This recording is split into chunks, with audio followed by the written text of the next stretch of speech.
Strauss definitely did his homework here on the main branch of the river. The Wells Street Bridge, another double-decker bascule drawbridge, commuter trains on top, cars and people on the bottom. Continuing east, the stay to the right.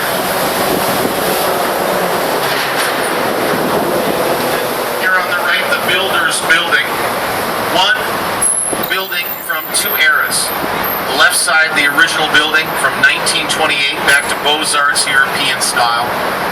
Mock green columns at the base, real ones near the roof. Then a roof and right side built in 1988.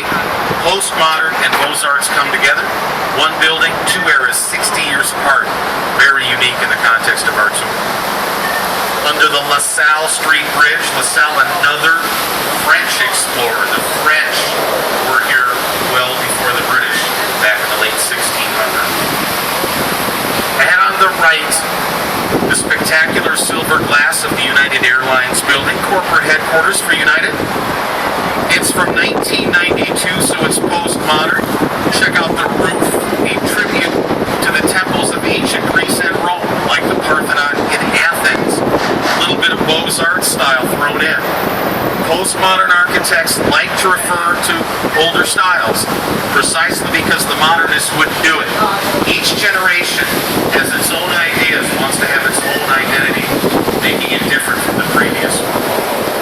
Ahead on the right is charcoal gray tower, the Leo Burnett Advertising Building, 1989. So it's postmodern, richly ornamented, but it's also Chicago style.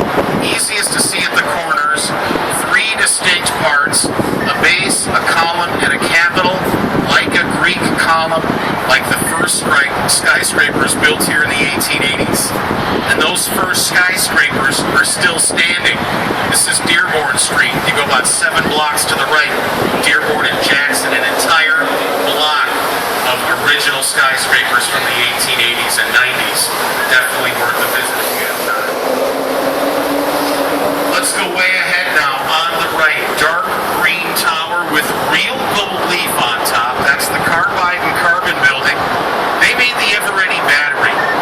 The building is now a Hard Rock hotel, designed by the sons of Daniel Burnham during Prohibition to look like a champagne bottle.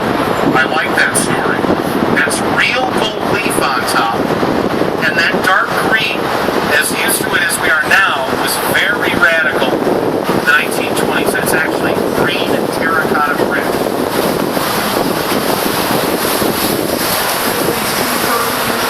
On the right here at State Street, the beginning of a continuous river-level river walk from State Street all the way out to Lake Michigan and Navy Pier. Here on the left, the old IBM tower by the great Mies van der Rohe, his last design before he died. Pure, stark, mid-20th century modernism. Mies was the first ever to do it this way, and he stuck to black, and just about everything he did looks a lot like that. He clearly influenced an entire generation of architects from around the world with his modernist ideals.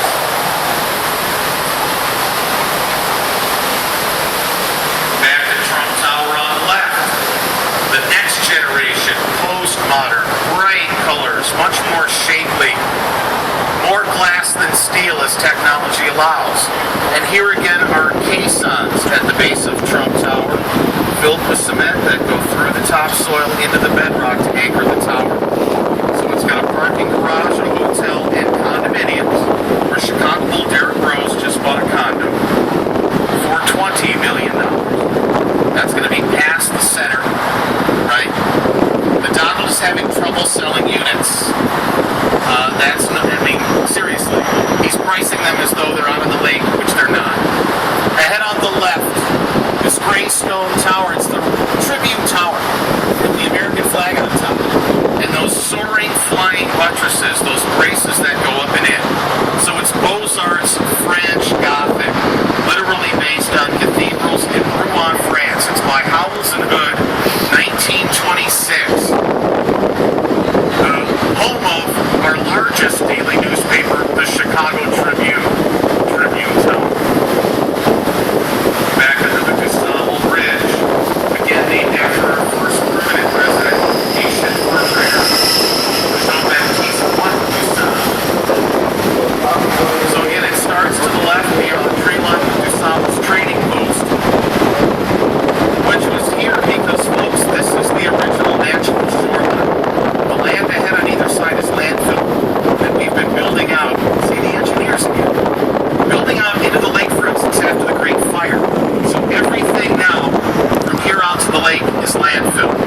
DuSable's trading post was much closer to the original shore.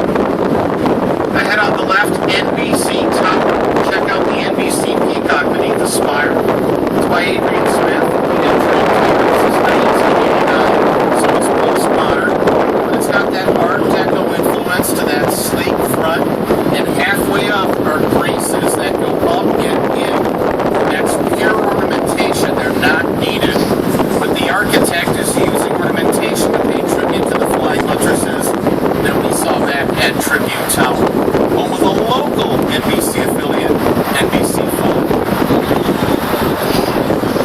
And went out west, head east, toward Lake Michigan.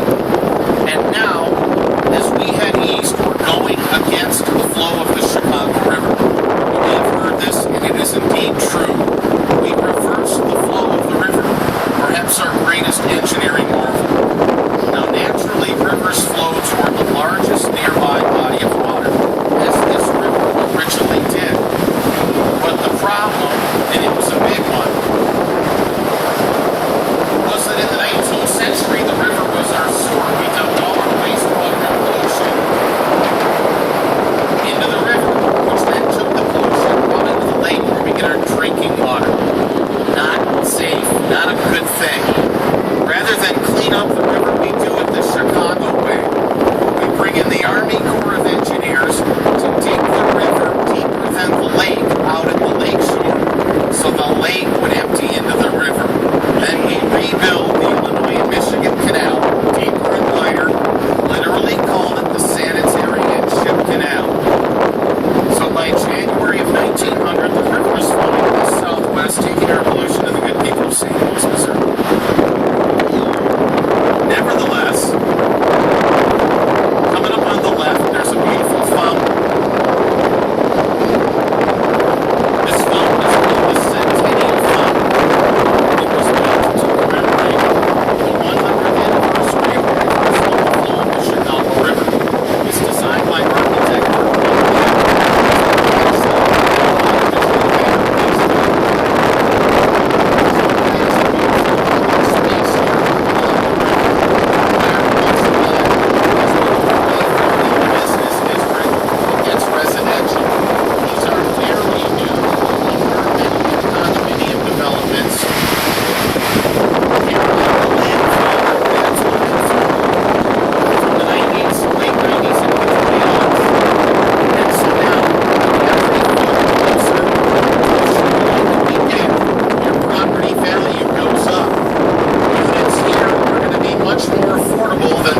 one's over. The closer to the lakeshore you get, the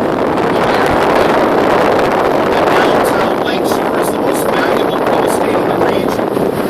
Ahead on the left, this black glass tower. Lake Point Tower, luxury condominiums on the shore, completed in 1969 by students of Mies van der Rohe. The disc on top is a chic French restaurant. It better be for what you're paying. Former residents include Ms. Oprah Winfrey, Cubs great Sammy Sosa, Chicago Bulls Scottie Pippen, and my favorite rocker, Alice Cooper. So that small unit on the ground floor without a view is going to start you at about $850,000. Quickly into the millions as you go up to the top, quickly into the tens of millions of dollars.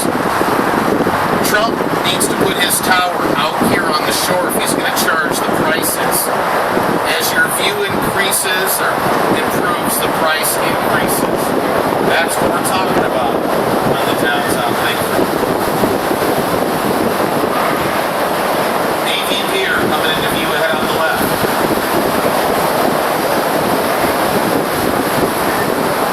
Now straight ahead of us is a lock which separates the river and the lake, built in the 1930s. Now that the lake empties into the river, we have to control that flow to maintain a consistent river and lake level. So if Captain T were going to take us out to Lake Michigan, we go ahead on the right. We got ships coming back onto the river from the lake now, coming through the double set of steel doors on the lock ahead on the right. Now ahead on the left, Navy Pier, built in 1916 as Municipal Pier number 1. Shortly thereafter, renamed Navy honor of naval veterans of World War I. During World War II, Navy Pier was a naval training base where we trained pilots in taking off from and landing onto boats. Trainees included the first President Bush. After the war, the base was closed and the pier became the campus of the University of Illinois at Chicago into the 1960s. Then for a couple of decades, we didn't know what to do with it.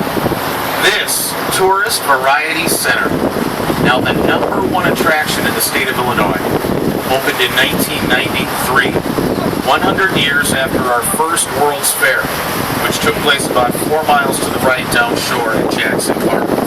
So Navy Pier's got the Children's Museum, the Shakespeare Theater, dining, shopping, and amusement park, concert venues, convention space, bars, ballrooms, and boat rides. That white crab-like structure behind the Ferris wheel is a theater. That's a very impressive Ferris wheel. But the first Ferris wheel was built right here in Chicago. Here we go again. For the World's Fair of 1893. They wanted an engineering marvel that would rival the Eiffel Tower from the previous World's Fair in Paris, France. So George Washington Ferris built the first Ferris wheel for the Midway at the World's Fair of 1893. It was twice as tall as the one here at Navy Pier, had individual cars the size of city buses, each one with a bar. Now that was a Ferris wheel, ladies and gentlemen. But also that World's Fair, which we read about in a book called The Devil in the White City by Eric Larson, really continues to influence the architecture of the city today. The lead architect was Daniel Burnham. He liked the Beaux-Arts style. Make it look like Europe, use neoclassical domes and columns and neo-Gothic turrets and flying buttresses. His great rival was Louis Sullivan, who thought that was old school. Sullivan said, make it new and get your forms from American nature. Dan Burnham was much more prolific and influential in their day, but it's Louis Sullivan whose influence stays with us, especially in the postmodern era. So we're heading back on the home stretch, back to the dock. Most of the high-rises here on the shore, again, are residential. And on the river, ahead on the left, again, we've got bright glass, we like curves, we like complicated shapes. We don't want any more of this modern, boxy simplicity. And again, another great marvel of engineering in itself, the Lakeshore Drive Bridge ahead of us. Cars on top, cars and people on the bottom. Another basketball drawbridge opening up and out from the center. Dedicated in 1938 by then President Franklin Roosevelt. Chicago has 53 movable bridges in the city limits, more than any other city in the world. And again now, from May to November only during sailing season, we raise them on Wednesday and Saturday mornings on a schedule for sailboats. No more commercial shipping on this branch of the river. So we're heading back west. Got a few more gems to go before we get back to the dock.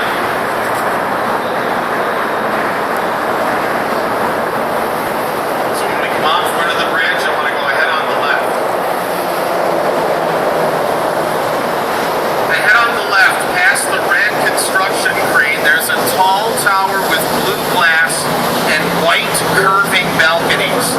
That is the Aqua Tower by Jeannie Gang. Condominiums new in 2010. The curving balconies are inspired by waves on the lake and on the river.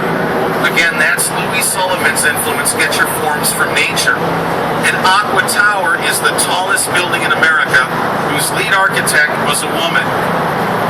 We got some knucklehead stuff going on here on the left. Is that a ramp? Is somebody going to drive a jet ski over the ramp? And is that a film crew? All right. All right, ahead on, I'm going to keep going. Ahead on the left, the simple white column like the old World Trade Center. That's the Aon Center, formerly the Standard Oil Building. 1973, it's modern, a simple rectangle. Third tallest in America, third tallest in Chicago, fifth tallest in America. I can't take my eyes off the camera. somebody's going to go up that ramp and through that little boat. Well, best of luck to you. We're going to take her back to the dock, man. We're going to get the heck out of the way of that nonsense. Let's stay to the left now. Facing us at an angle, it's got flat blue glass. That is the Swiss Hotel by Harry Weiss. It's from 1988, so it's postmodern. We like blue glass, like the new V building. The glass is engineered to reflect the buildings nearby, which I believe it's doing beautifully. And as we come up to the Swiss Hotel, we're going to see that it's a triangle. Harry Weiss, among other things, was a great sailor and was inspired in part by the sail of a ship, but he's also a postmodernist. He doesn't want to use a box. He's like Bertrand Goldberg. He wants to use a different shape. So as we come up to the Swiss Hotel, we're going to see that it's a triangle of blue glass and steel, which makes it very postmodern. The next one on the left, the brown box of glass and steel, that's modern again. We're starting to recognize, hopefully now, the different eras, the different ideas. The moderns wanted to move away from the European influence, and they got so extreme they didn't have any decor at all. And as I say, today's architects are using the shape of the building as the ornamentation, so you don't see hand-carved ornamentation on buildings anymore. Continuing west, back under the Columbus Drive Bridge, of course named for Christopher Columbus, the Chicago Marathon will come rolling over the Columbus Drive Bridge coming up this April. One of the largest marathons in America, bringing about 40,000 people for that weekend. When we come off one of the bridge, I'm going to go to the right for something really unique.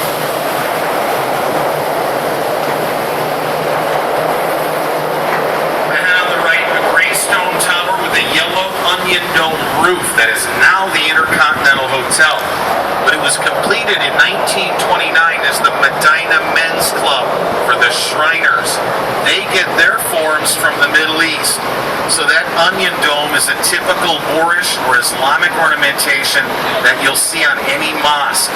And it makes it ultra unique in the context of our tour. Straight to the right, black steel and glass with two white antennae. That's the John Hancock Center. I think the view at the John Hancock Center is better than the one at Sears Tower. If you're going to a sky deck, you should always go to Sears Tower once, but you get much more of the lakefront and skyline from the observatory at the John Hancock Tower. That's also open later. They're not as tall, so they try harder. If you have a drink at the restaurant underneath, you get to go to the observatory for free. So keep that one in mind. Nobody's got a lakefront like we do. Most of it's landfill, and it's mostly free of industry. It's public space, residential space, parks, and you'll see it from the top of the John Hancock Center. Back to the Wrigley Building, the home of Wrigley's Gum, the original owners of the Chicago Cubs and Wrigley Field, by golly. Spanish Gothic, Beaux-Arts, with that beautiful clock tower and a walkway in between the two buildings. So Captain T now is going to slowly but surely get us back to the dock. Let's stay seated and stay patient. It's been a busy travel